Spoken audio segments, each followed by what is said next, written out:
Yo, what's up, family? Before we start the video, please leave a like, subscribe, and share to any and everyone that you can, just so we can get out there a little bit more. With that being said, let's get right into the video. So the Spurs just played the Atlanta Hawks. They were down 35 at halftime, and Victor had 0 points. He missed a few shots. The Spurs didn't look for him sometimes, and they flat out just missed him other times. And it's been bad the entire season, and Trae Young even said after the game that he felt bad for Wemby because they weren't hitting him when he was open in that first half. But in the second half, the Spurs rallied and they made it a game. They still lost, but Victor had 26 points in that second half, and I just thought I'd go over what the players and Coach Pop did to get Wemby the ball. So let's get into the film. All right, so here's a couple times they did miss him. I didn't really see this one as a big one to trip over. Keldon Johnson is a scorer, Devin Vassell is a scorer, and when they catch the ball here, Okongwu has a late closeout and he's driving, right? Now, Wemby, of course, has the better matchup, but he's already driving. He could have dumped it off right here, but I'm not too mad about this one. But this is an example of them not getting him the ball when he needs it.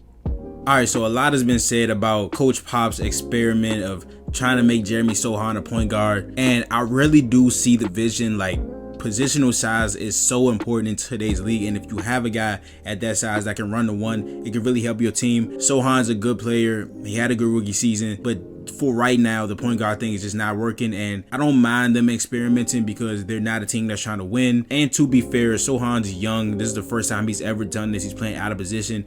This is something new for him, and it's not going to be perfect. And I do want to say that Sochan was much better in the second half with getting Vic the ball in positions where he was opening. But here, like right now, just throw the ball up. Just throw the ball up, right? He's there. He has his hand up here.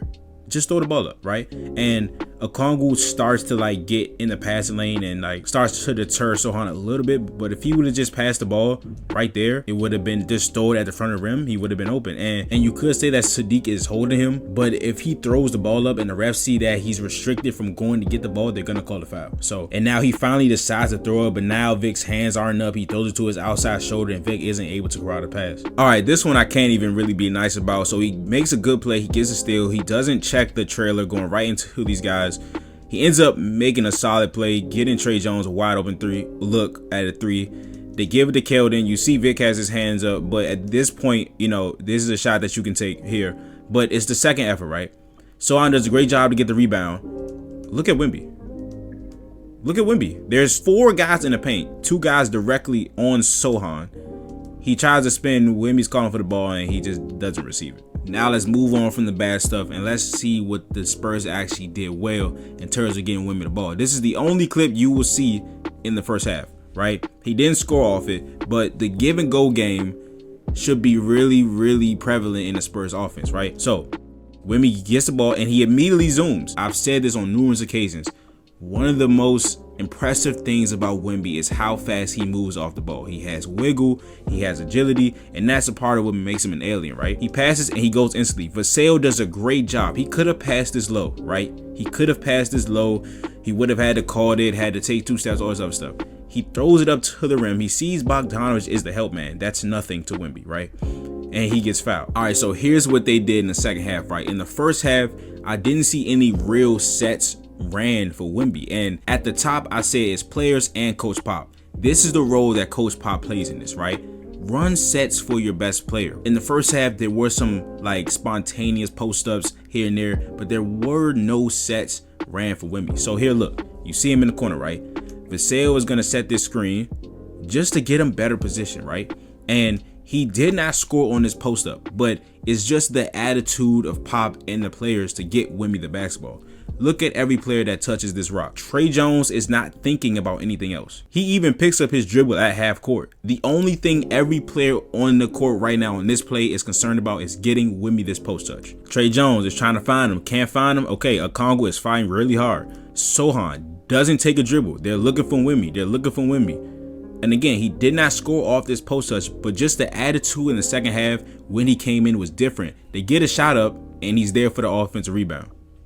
Okay, now, again, I do understand the experiment of Sochan positional size in today's NBA, but their best point guard and their only point guard, to be honest with you, is Trae Jones. Trae Jones is the best passer on this team. Devontae Graham is a point guard by size, but he's more of a scorer, and he doesn't even play, right?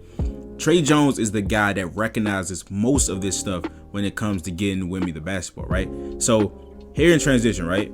Wemby is, there's 4 Hawks here, but Okongwu is on the ground. They inbound it quick, and Okongwu's running back. He sees it, but it's too late at that point. Trey Jones just lets the ball go. There's nothing else to be done. Every time in transition, this is the best vertical spacer in the NBA, solely off of his height, his reach, and the athleticism he does have. Trey Jones sees that the only people that's down the court is Bogdanovic and Victor Wembanyama. What does Trey Jones do? He doesn't throw it to the ground. He throws it up higher so Vic can get it. All right, now here we go in the pick and roll game. Okongwu is a really tough defender. I really like him as a player, but he's given up 5 inches in height to Victor Wembanyama, right?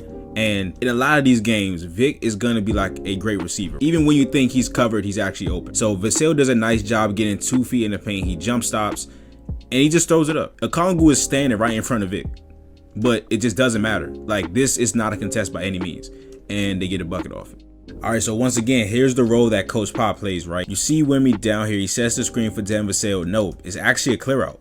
They gave Wemby the entire side to work out, and along with his ability to move off ball, another very underrated trait of Wemby is his passing. He just had a triple-double against the Pistons. Yes, it's the Pistons, but at 7'4", he sees over the defense. There's nothing you can do if he has the ball up high. Like, he's gonna see everything, and he's a willing passer most of all, right? He's not a guy that's selfish, and he's gonna demand a double team. Again, Okongwu is a guy that's giving up about 5 inches of size to Wembanyama. Even if you have some of the best defenders on him, he's gonna draw attention. Look, all 5 Atlanta Hawks players are looking at Victor Wembanyama. Okongwu's guarding him. Bogdanovic is coming to double. Jalen Johnson's looking at him. Trey Young's looking at him. Garrison Matthews is looking at him. And again, he's an exceptional passer, and the attention that he brings gets Doug McDermott a wide open 3. And what do you do when something works? You go right back to it. You see Vic and Vassell in the corner again. They run the exact same play, and Vic gets it down the post. And I do want to say that this is a young team, and sometimes it's as simple as them getting bored with what works, right? Like, Devin Vassell is a scorer, Sohan's a young player, Keldon Johnson is a scorer. I don't expect them to just be content with throwing the ball down to Wemby every single play. I understand that, you know, they have to show their game too. I do understand that. But Pop can also help in those ways when we really need to score. We're down 17. We really need to get something going. The most efficient play is to get the ball into this man's hands. And he's not as efficient as he should be yet, especially as a jump shooter. I think that'll come over time. But just getting the ball in his hands is important for this team. So as you see, he receives it again. They send 2 people at him. They have 4 sets of eyes on him. Okongwu's here. Bogdanovic is here. Trey's here. Trey's looking at him. Jalen Johnson is looking at him. Right, and they get a wide open 3, but a good contest by Jalen Johnson causes the miss. Once again, on the fast break, we see what Jeremy Sohan did on the fast break, right? He went straight forward. Look at Trey Jones. Where's Vic? He sees Vic. Vic pump fakes and does something incredible with the basketball. And like I said before, Sohan was much better in the second half. Look at this growth. Y'all seen what he did on the first fast break. I showed y'all that he had the ball. Right? It's still a little shaky, but all that matters is that he got it to him. This is the best weapon in transition there will be. All right, so here we go in semi-transition. Again, Sohan was much better in the second half of giving the ball. We in the pick and roll game. He gets 2 feet in the paint, does a great job of throwing the ball high. DeJounte Murray is really active with his hands. Don't throw it in his vicinity. Throw it to only where Vic can get it. He throws it high. Vic has to reaches up, makes a good catch, and posts it on Okongwu. Okay, and for this last clip, again, this is the role that Coach Pop plays. This is an out-of-bounds play. They have their best passer as an inbounder, and watch this play they run to get Vic a lob. It's not that hard, right? So Vassell's gonna come set this back screen on Clint Capella. That's one false step that Clint takes is all the space Victor needs, right? Boom.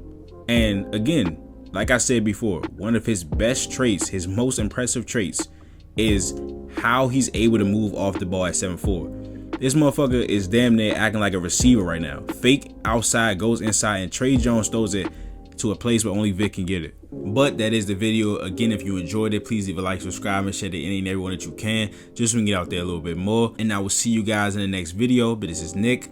Peace.